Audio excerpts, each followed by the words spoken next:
Hello students, welcome to all of you at your on YouTube channel physics math solution.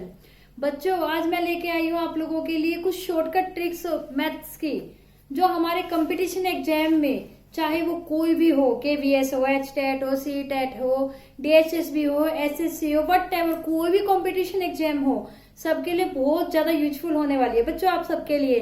तो चलिए बच्चों, आज का हमारा टॉपिक शुरू करेंगे हम शॉर्टकट ट्रिक्स का। तो उससे पहले बच्चों, हमारी वीडियो को लाइक कर दीजिए और ज्यादा ज्यादा शेयर कीजिए, ताकि और बच्चों को भी इससे फायदा हो सके। चलिए बच्चों, शुरू करते हैं। हमारा आज का टॉपिक है शॉर्टकट ट्रिक्स ऑफ मैथ्स। मान लीजिए कोई इस टाइप के आपके पास सम आ जाते हैं एग्जाम में, 1 divide by 1 multiply 3 plus 1 by 3 multiply 5 plus 1 by 5 multiply 7 plus 1 by 7 multiply 9, कुछ ऐसी आ जाती है और आप लोगों से कहा जाता है आप इसका आंसर निकालिए। आप लोगों को देख के यूं होगा, हाय हम इसका आंसर कैसे निकालें। तो बच्चों, घबराने वाली कोई भी जरूरत नहीं है। इसका आंसर कैसे निकालोगे? सबसे पहले तो आप ये देखिए कितनी नंबर ऑफ टर्म्स है, 1 2 3 4, कितनी है बच्चों? 4 है। तो यहाँ पे 4 लिख दीजिए। ओके, डिवाइड में क्या लिखोगे? जो आपकी इस पूरी सीरीज का पहला डाटा है वो क्या है? 1, तो 1 लिख दीजिए। मल्टीप्लाई विद, कि एक इससे मल्टीप्लाई करोगे आखिरी टर्म से, आखिरी कितनी है?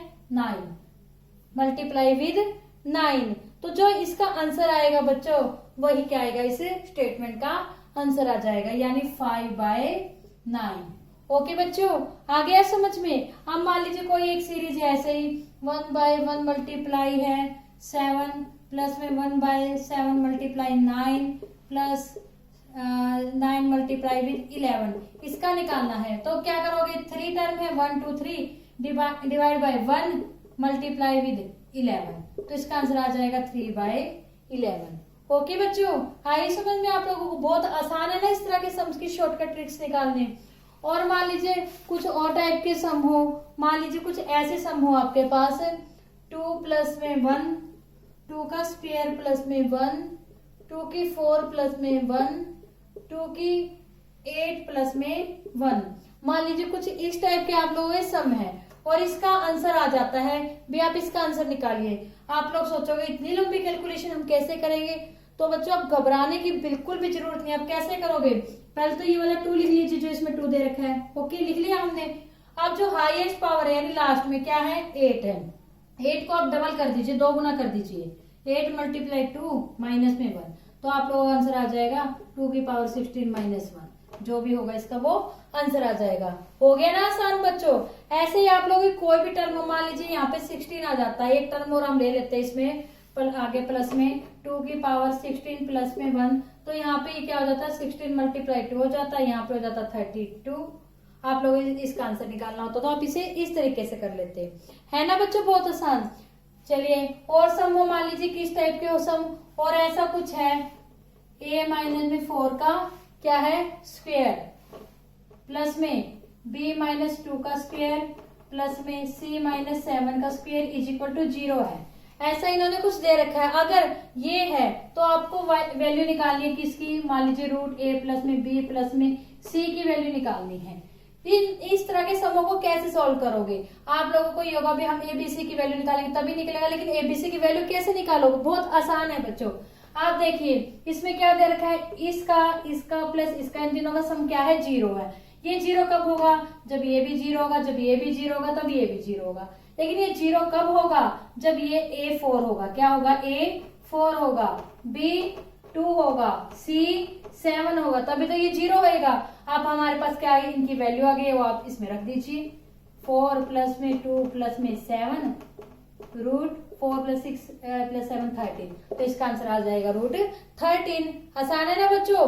बहुत ज्यादा आसान हो गया सब। इस तरह से आप लोगों सिर्फ रूट ABC की नहीं, कुछ और भी स्टेटमेंट हो सकती है। मान लीजिए ये हो a स्क्वायर प्लस में b स्क्वायर प्लस में c स्क्वायर की वैल्यू निकालिए, वो भी आप इस तरीके से निकाल सकते हो। कैसे? 4 का स्क्वायर प्लस में 2 का स्क्वायर प्लस में 7 का स्क्वायर, 16 प्लस में 4 प्लस में 49, कितना हो जाएगा बच्चों? आप इसे सॉल्व कर लीजिए। ये हो जाएगा 53, 59, 69। ओके बच्चों, आ गया समझ में आप लोगों को? चलिए मान लीजिए और है आप लोगों के सम किसी और टाइप से। मान लीजिए कुछ ऐसा सम है आप लोगों के पास एग्जाम में, 1/1 प्लस में 1/1 प्लस में 1/1 प्लस में 1/, कुछ ऐसे है आप लोगों को 1/1 प्लस में 1/3 ऐसे है मान लीजिए। तो आपको इसको सॉल्व करने के लिए बोला गया, इसको कैसे सॉल्व करोगे? इसको सॉल्व करने का तरीका बच्चों ये है, लास्ट के ये नंबर है आप लोगों के, इनको उठाइए। ये क्या है 1 और 3, लिख लिया हमने इसको 1 और 3। उसके बाद ये देखिए कितने स्टेप है आप लोगों के, 1 2 3 4, कितने हैं 4, यानी कि हमारे यहाँ पर 4 नंबर और आएंगे। 4 नंबर और क्या आएंगे, आप इन दोनों को ऐड कर दीजिए, क्या हो गया 4, फिर आप इन दोनों को ऐड कर दीजिए, क्या हो गया 7, फिर इन दोनों को ऐड कर दीजिए, क्या हो गया 11, फिर इन दोनों को ऐड कर दीजिए, क्या हो गया 18। ये हो गया। अब इसके अलावा अगर हमारी एक और स्टेटमेंट होती, मान लीजिए यहाँ पर इतना ही नहीं, यहाँ पे ये होता 1/2 होता, तो हमारा यहाँ पे क्या आ जाता, यहाँ पे आ जाता हमारा 2। ओके, तो कितनी होती 1 2 3 4 5। तो यहाँ पे आप कैसे करोगे, 1 और 2 3, 3 और 2 5, 5 और 3 8, 8 और 5 कितना हो जाएगा 13, 13 और 8 21। तो इसका आंसर आएगा बच्चों 21/13। हम इन दोनों की लास्ट डिजिट को डिवाइड में लिख देंगे। आ गया समझ में बच्चों? इस तरह का कोई भी सम है आप उसको इसको आप लिखोगे 13/21। ओके, इस तरह का कोई भी सम है आपको इस तरीके से सॉल्व आसानी से कर लोगे। ओके बच्चों, आप मान लीजिए कोई और सम है, आप लोगों से इस तरह के सम जरूर पूछते हैं बच्चों, मोस्टली एग्जाम में आते हैं। कैसे बताइए, इन संख्याओं के बीच में प्राइम नंबर कितने हैं, अभाज्य संख्याएं कितने हैं। मान लीजिए किसी ने पूछा हुआ है 30 to 60 के बीच में प्राइम नंबर कितने हैं। तो इसके लिए बच्चों मैं आप लोगों को सिर्फ एक टेबल बता देती हूँ, आप लोगों को बार बार कुछ और करने की जरूरत नहीं है, निकालने की जरूरत नहीं है। टेबल क्या है बच्चों प्राइम नंबर की, 0 से 10, 10 से 20, 20 से 30, 40, 50, 60, 70, 80, 90, 100 भी इनके बीच में कितने प्राइम नंबर्स होते हैं। मैं आप लोगों को इसकी टेबल बता देती हूँ। यहाँ पे होते हैं बच्चों 4 4 2 2 3 2 2 3 2 1। अब आप लोगों से पूछा गया है 30 to 60 के बीच में, 30 to 60 के बीच में, यानी इधर तो कितने हो गए 2 + 3 5 प्लस में 2 7, यानी प्राइम नंबर कितने हैं 7 है। आई होप बच्चों आप लोगों को आज की हमारी वीडियो बहुत अच्छे से समझ में आ गई होंगे। आज की हमारी शॉर्टकट ट्रिक आप लोगों की बहुत काम आने वाली है बच्चों, इन्हें इग्नोर मत करना और अच्छे से समझ लेना। कोई डाउट हो तो कमेंट सेक्शन में कमेंट करके पूछ सकते हैं आप लोग। अगर आपको हमारी आज की वीडियो और ये शॉर्टकट ट्रिक्स अच्छे से समझ में आई है तो हमारी वीडियो को ज्यादा से ज्यादा लाइक कीजिए, ज्यादा से ज्यादा शेयर कीजिए और हमारे चैनल को सब्सक्राइब कीजिए और बेल आइकन दबाना ना भूलें, ताकि आपको इस तरह की शॉर्टकट ट्रिक्स के नोटिफिकेशन जल्द से जल्द मिलते रहे। तब तक के लिए बच्चों goodbye, take care and thank you so much बच्चों।